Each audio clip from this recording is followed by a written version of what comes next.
نزدیک اس کی جن حضرات نے یہ رائے دی ہے میں ان سے متفق ہوں۔ یہ دو کیفیات ہیں جس کا کہ ہم اندازہ کر سکتے ہیں ایک تمثیل کے ذریعے سے۔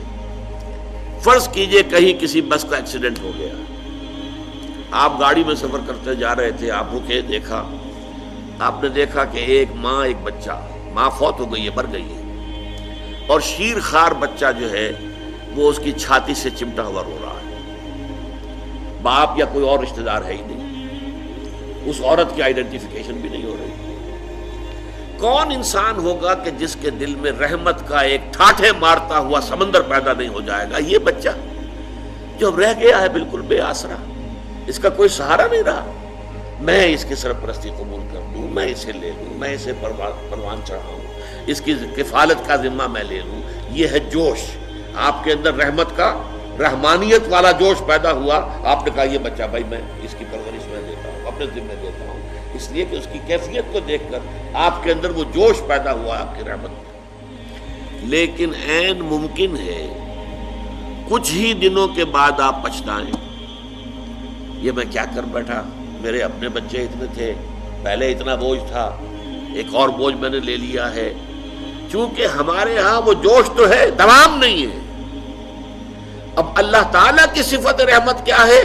جوش بھی ہے، دوام بھی ہے، اور دونوں مستقل ہیں۔ اس لیے کہ جب اللہ تعالیٰ کی صفات قرآن مجید میں آتی ہیں جن میں حرف واو درمیان میں نہ آئے، الرحمن والرحیم، یہ تو ہو جائے گی مغایرت۔ اللہ تعالیٰ کی صفات جہاں قرآن میں آتی ہیں تو واو حرف نہیں آتا بیچ میں، صرف ایک استثناء ہے، چونکہ اس آیت کا حوالہ آج آ چکا تھا اس لیے میں بیان کر دیتا ہوں۔ سورہ حدید کی آیت جو ہے هو الاول والآخر والظاہر والباطن، یہاں واو کا اضافہ ہے، وہ اول ہے، وہ اور آخر ہے، اور ظاہر ہے، اور باطن۔ باقی ہر جگہ بغیر واو کے آتا ہے۔ یسبح للہ ما فی السماوات وما فی الارض الملک القدوس العزیز الحکیم۔ الملک والقدوس والعزیز والحکیم نہیں، بلکہ ایک آیت میں سورہ حشر کی 8 آیات، 8 الفاظ اللہ کے آئے ہیں۔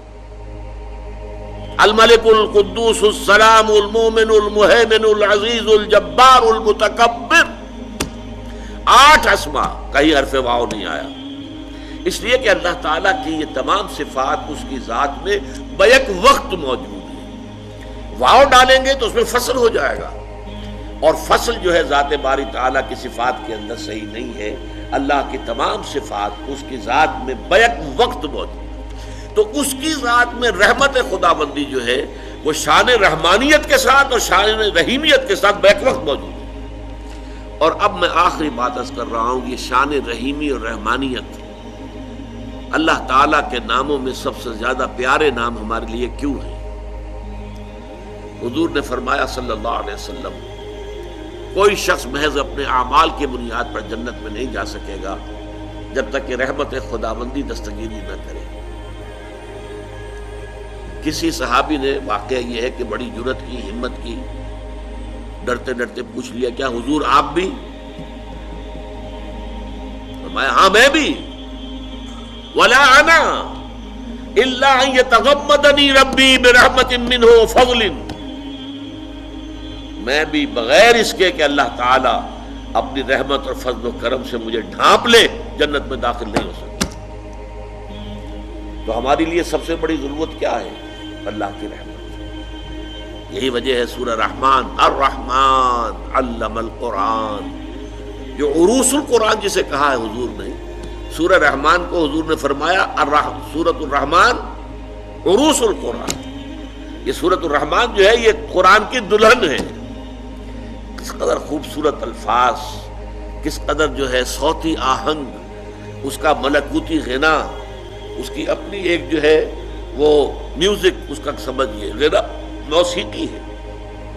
تو وہ سورۃ الرحمان جو ہے اس کا الرحمن علم القرآن خلق الانسان علمہ البیان، یہ 4 چوٹی کی چیزیں بیان کی گئی۔